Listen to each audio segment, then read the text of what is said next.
រឿងមិនលប់ងងឹតនៃគ្រូអាគម1ការវិលត្រឡប់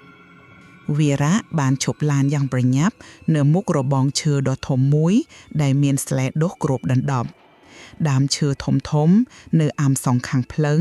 ដុះលយលើរបងធ្វើឲ្យម្លប់ខ្មៅងងឹតពេញបរិវេណរបងផ្ទះនោះនេះជាផ្ទះដូនតារបស់គាត់ដែលត្រូវបានបន្សល់ទុកតាំងពីចំនួនជីតាទតរបស់គាត់ម្ល៉េះជាងកន្លះសតវត្សមកហើយគ្មាននរណាម្នាក់បានរស់នៅទីនោះឡើយលើកឡើងតែអ្នកថែទាំចាស់ម្នាក់ដែលបានទទួលមរណភាពកាលពី2ឆ្នាំមុនឥឡូវនេះផ្ទះនោះនៅទំនេរទាំងស្រុងរងចាំវីរៈជាអ្នកបន្តវេនចុងក្រោយនៃត្រកូលនេះឬជាផ្ទះជីតាទតរបស់យើងវីរៈរអ៊ូទាំងឆ្ងល់រូបរាងផ្ទះឈើបុរាណដ៏ធំដែលលាក់ខ្លួននៅពីក្រោយគុម្ពោតព្រៃក្រាស់រំលេចនៅសម្រស់ដ៏ស្រស់ស្អាតម្យ៉ាងប៉ុន្តែក៏បង្កប់នូវភាពស្ងាត់ជ្រងំនិងអថោកកំបាំងផងដែរដំបូលប្រក់ក្បឿនបុរាណបានប្រេះបែកក្រាស់ជញ្ជាំងឈើបានប្រែជាពណ៌ប្រផេះដោយសារពន្លឺថ្ងៃនិងខ្យល់ភ្លៀងក្លិនដីសើមក្លិនស្លឹកឈើស្ងួតនិងក្លិនអ្វីម្យ៉ាងដែលវីរៈមិនស្គាល់បានហក់ចូលតាមច្រមុះរបស់គាត់ពេលគាត់បើកទ្វារឡានគាត់មានគម្រោងលក់ផ្ទះនេះប៉ុន្តែមុននឹងលក់គាត់ចង់ចូលទៅសម្អាតនិងមើលឯកសារសំខាន់ៗដែលអាចមាននៅក្នុងផ្ទះនោះជីតារបស់គាត់តែងតែនិយាយថាផ្ទះនោះមានប្រវត្តិអាចកំបាំងហើយមិនគួរទៅរស់នៅឡើយវីរៈដែលជាមនុស្សសម័យថ្មីមិនសូវជឿរឿងអបិយជំនឿប៉ុន្មានទេទើបគាត់មិនបានខ្វល់ខ្វាយអ្វីច្រើនវីរៈបានចុះពីឡានហើយដើរសំដៅទៅកាន់របងគាត់រកសោដែលលោកពូគាត់បានឲ្យសោនោះធំនិងច្រេះស៊ីអស់ហើយពេលគាត់បើកទ្វាររបងឈើបានបន្លឺសំឡេងគ្រីងគ្រីងគួរឲ្យព្រឺក្បាលគាត់ដើរកាត់ផ្លូវលំដែលមានស្មៅដុះគ្របឆ្ពោះទៅកាន់ជណ្ដោផ្ទះឈើដើមស្វាយដើមណាស់និងដើមចេកដែលគ្មានអ្នកថែទាំបានដុះរប៉ាត់រប៉ាយនៅជុំវិញបរិវេណផ្ទះខ្យល់បក់វឿតតាមចន្លោះស្លឹកឈើហាក់ដូចជាកំពុងខ្សឹបប្រាប់រឿងអ្វីម្យ៉ាងពេលឡើងដល់រានហាលគាត់បានបើកទ្វារផ្ទះដោយប្រុងប្រយ័ត្នក្លិនចាស់គំរិលក្លិនធូលីដីនិងក្លិនសាបដូចអ្វីម្យ៉ាងដែលរលួយបានហុកចូលមកយ៉ាងខ្លាំងពន្លឺថ្ងៃបានចាំងចូលតាមបង្អួតដែលមានវាំងនិនដាច់រហែកនិងមានធូលីដីគ្របវត្ថុប្រើប្រាស់បុរាណជាច្រើនត្រូវបានរៀបចំទុកនៅទីនោះដូចជាទូដាក់ចានបុរាណតុការ៉ូតូចៗកៅអីឈើដែលបាក់ជើងមកខាងវីរៈបានចាប់ផ្ដើមសម្អាតផ្ទះនោះបន្តិចម្ដងទាំងថ្ងៃត្រង់ស្ងាត់ជ្រងំ2ស្រមោលដែលខ្សឹបខ្សៀវថ្ងៃដំបូងវីរៈមានអារម្មណ៍ថាគ្មានអ្វីប្លែកក្រៅពីភាពស្ងាត់ជ្រងនោះទេគាត់បានយកសម្រាមចេញខ្លះហើយជូតសម្អាតធូលីដីដែលដក់ក្រាក់នៅគ្រប់កន្លែងពេលល្ងាចមកដល់គាត់សម្រេចចិត្តដេកនៅទីនោះមួយយប់គាត់មិនបានយកពូកឬភួយទៅជាមួយឡើយទើបគាត់ដេកលើកម្រាលឈើដោយគ្រាន់តែមានខ្នើយមួយប៉ងណោះរំលងអាត្រាតបន្តិចខ្យល់បានបក់វឿតយ៉ាងខ្លាំងតាមបង្អួចដែលបើកចំហាវីរៈបានភ្ញាក់ពីដំណេកគាត់មានអារម្មណ៍ថាត្រជាក់ខុសធម្មតាទោះបីជាអាកាសធាតុខាងក្រៅមិនទាន់ត្រជាក់ខ្លាំងក៏ដោយគាត់ក្រោកអង្គុយហើយសម្លឹងមើលជុំវិញភាពងងឹតបានគ្របដណ្ដាប់គ្រប់ទីកន្លែងដោយសារភ្លើងអគ្គិសនីមិនទាន់បានតចូល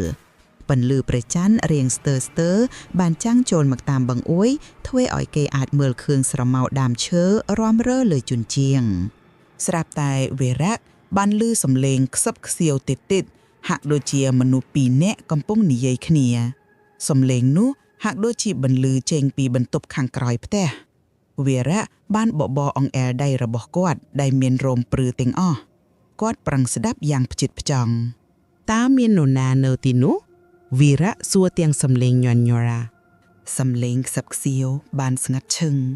មួយសន្ទុះក្រោយមកគាត់បានឮសំឡេងអ្វីម្យ៉ាងធ្លាក់បក់នៅជាន់ក្រោមផ្ទះហាក់ដូចជាវត្ថុធ្ងន់បានធ្លាក់ពីលើតុវីរៈលោតចុះពីផ្ទះទាំងភ័យខ្លួនយ៉ាងខ្លាំងគាត់ស្ទុះចូលទៅក្នុងឡានហើយបើកចេញពីផ្ទះនោះយ៉ាងលឿនគាត់បានបើកទៅដេកในផ្ទះសំណាក់ដែលនៅក្បែរនោះ3ការទស្សនារបស់លោកយាយពិសីព្រឹកឡើងវីរៈបានវិលត្រឡប់មកផ្ទះវិញទាំងមានការភ័យខ្លាចនៅក្នុងចិត្ត គាត់បានពិនិត្យមើលជុំវិញផ្ទះយ៉ាងល្អិតល្អន់គាត់ចុះទៅក្រោមផ្ទះឃើញពាងទឹកចាស់មួយបានធ្លាក់ពីលើរានពាងហើយបែកខ្ទេចខ្ទីប្រកាសជាដោយសារឃ្លុំឬអីវ៉ាន់មិនប្រយ័ត្នទេវារឹកព្យាយាមលួងចិត្តខ្លួនឯងពេលគាត់កំពុងសម្អាតបណ្ដែកពាងនោះលោកយាយពិសីដែលជាអ្នកជិតខាងចាស់ម្នាក់បានដោះចូលមកលោកយាយជាអ្នកភូមិម្នាក់ដែលរស់នៅទីនោះយូរឆ្នាំមកហើយធ្លាប់ស្គាល់ជីតាទួតរបស់វីរៈផងដែរក្មួយប្រុសនឹកស្មានមិនដងសោះថានឹងបានជួបក្មួយនៅទីនេះលោកយាយពិសីនិយាយទាំងញញឹមវីរៈបានរៀបរាប់ពីរឿងដែលបានកើតឡើងកាលពីយប់មិញប្រាប់លោកយាយបានស្ដាប់ទាំងទឹកមុខព្រួយបារម្ភក្មួយប្រុសតែនេះមានរឿងមិនល្អទេលោកយាយនិយាយទាំងងក់ក្បាលដូនតារបស់ក្មួយគឺលោកគ្រូសីហាលោកមិនមែនជាមនុស្សធម្មតាទេជីតាទួតរបស់ខ្ញុំជាគ្រូអាគម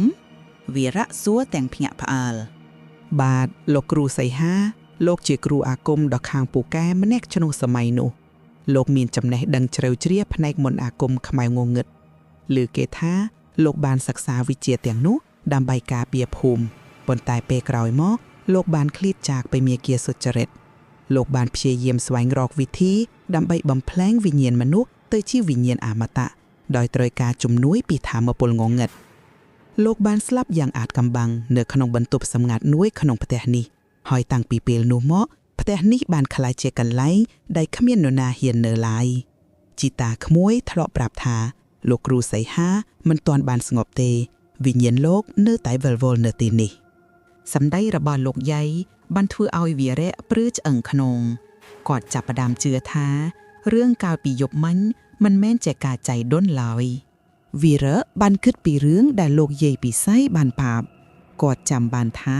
មានបន្ទប់មួយនៅជាន់លើផ្ទះដែលជីតារបស់គាត់មិនដែលអនុញ្ញាតឲ្យគាត់ចូលឡើយបន្ទប់នោះមានទ្វារដែកចាស់មួយដែលមានសោច្រែកស៊ីយ៉ាងធំបិទជាប់ឥឡូវនេះគាត់ចង់ចូលទៅមើលបន្ទប់នោះយ៉ាងខ្លាំង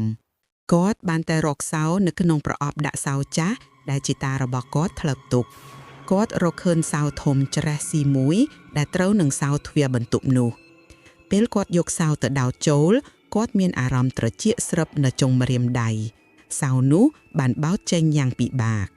ពេលទ្វារបើកក្លិនដីសើមក្លិនធូបក្រអូបមួយយ៉ាងនិងក្លិនអ្វីមួយយ៉ាងដូចជាសាកសពងាប់បានហក់ចេញមកយ៉ាងខ្លាំងវីរៈយកដៃខ្ទប់ច្រមុះពន្លឺថ្ងៃបានចាំងចូលទៅក្នុងបន្ទប់ដ៏ងងឹតនោះបន្ទប់នោះមានទំហំធំប៉ុន្តែមានភាពរញ៉េរញ៉ៃនៅចំកណ្ដាលបន្ទប់មានតុឈើមូលមួយដែលមានធូលីដីក្របលើតុនោះមានវត្ថុប្លែកៗជាច្រើនដូចជាក្បាលលលាតក្បាលសត្វពិតឆ្អឹងខ្មៅមួយចំនួន10កែវតូចៗដែលមានវត្ថុរាវពណ៌ចម្លែកប្លែកស្លឹករឹតដែលមានអក្សរមន្តអាគមខ្មែរចាពីបុរាណជាច្រើនផ្ទាំង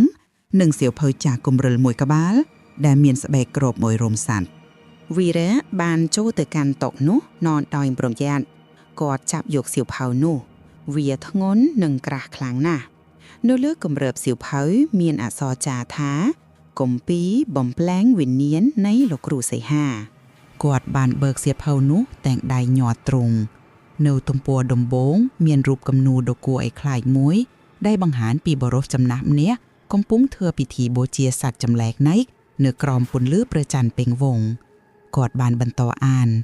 សៀវភៅនោះមានរៀបរាប់ពីវិធីធ្វើមន្តអាគមខ្មៅងងឹតវិធីកោះហៅព្រាយបិសាចនិងវិធីបំប្លែងវិញ្ញាណ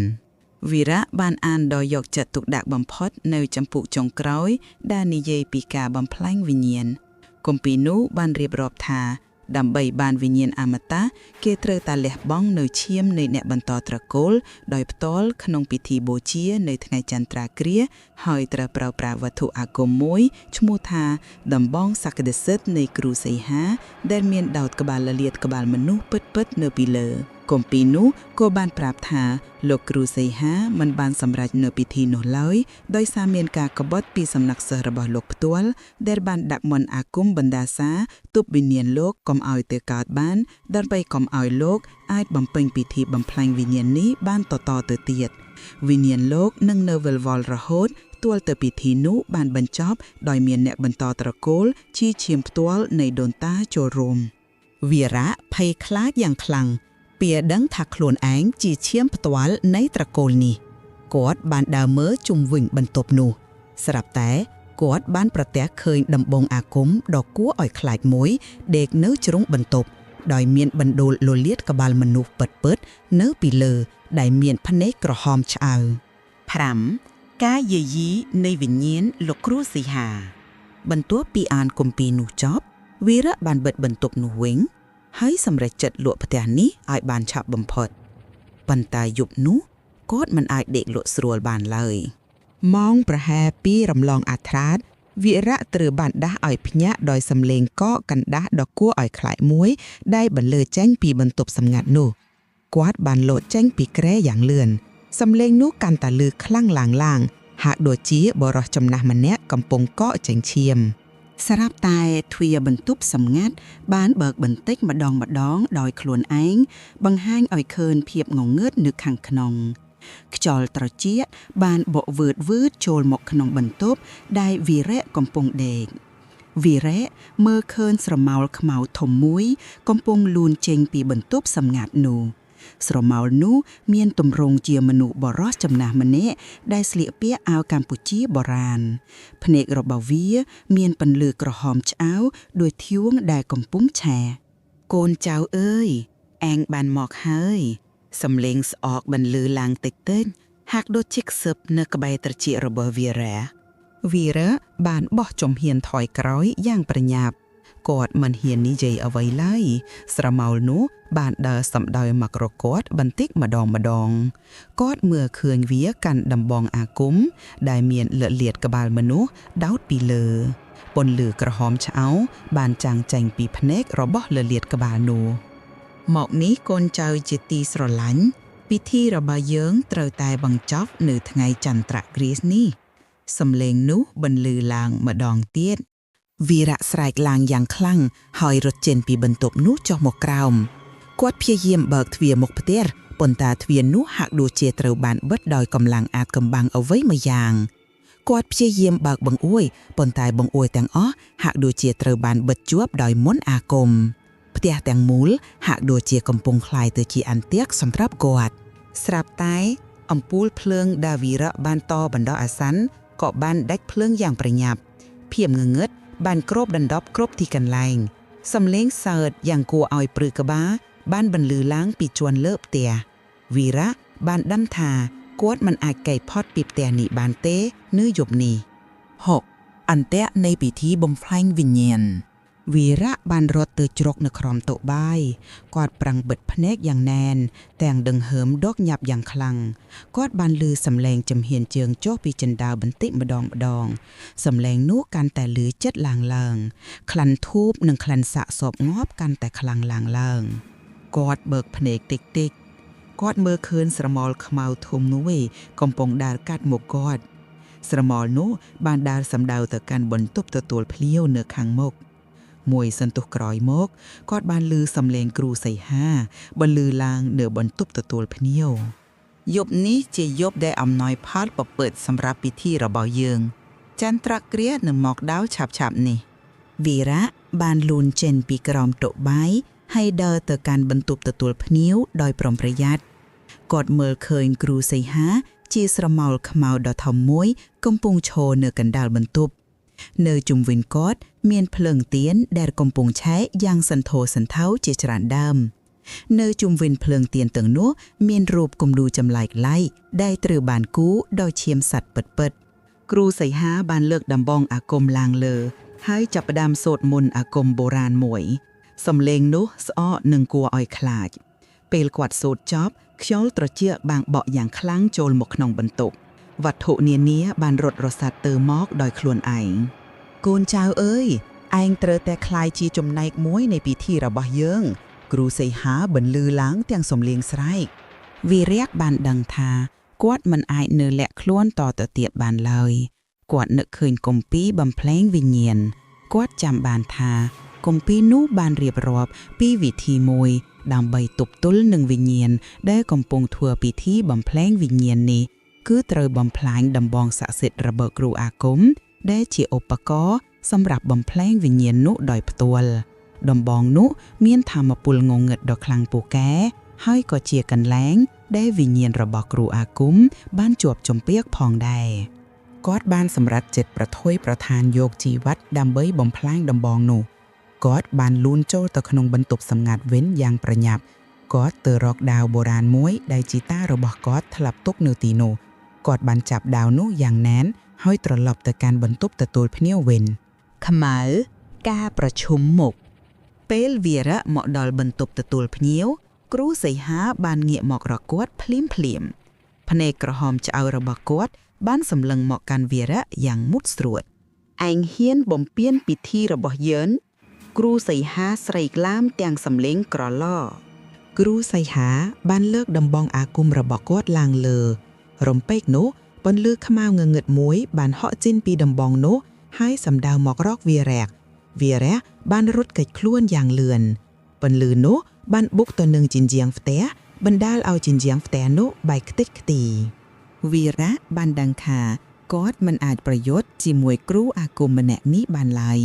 គាត់ត្រូវតែប្រើល្បិចគាត់បានដោះខ្សែក្រវ៉ាត់ចេញហើយគប់ទៅកាន់គ្រូសីហាបានលើកដំបងអាគមបាំងពីមុខក្នុងឱកាសនោះវីរៈបានលោតសម្ដៅទៅរកគ្រូសីហាទាំងកំរោលហើយលើកដាវបុរាណរបស់គាត់ឡើងលើឈប់គ្រូសីហាស្រែកឡើងប៉ុន្តែវាហួសពេលហើយ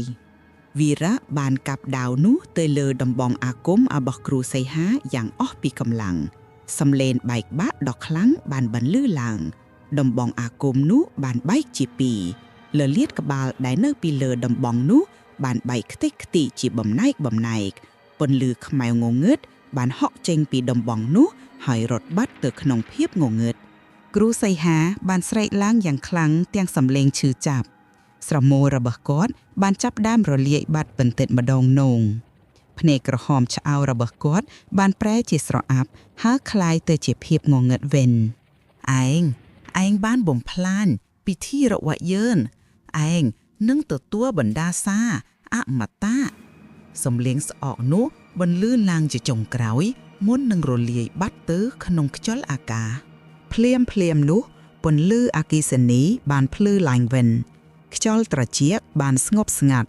ផ្ទះនោះបានត្រឡប់ទៅជាភាពស្ងាត់ជ្រងំវិញវីរៈបានដួលទៅលើកំរោលឈើទាំងដង្ហើមដកញាប់យ៉ាងខ្លាំងគាត់មានអារម្មណ៍ថាអស់កម្លាំងជាខ្លាំង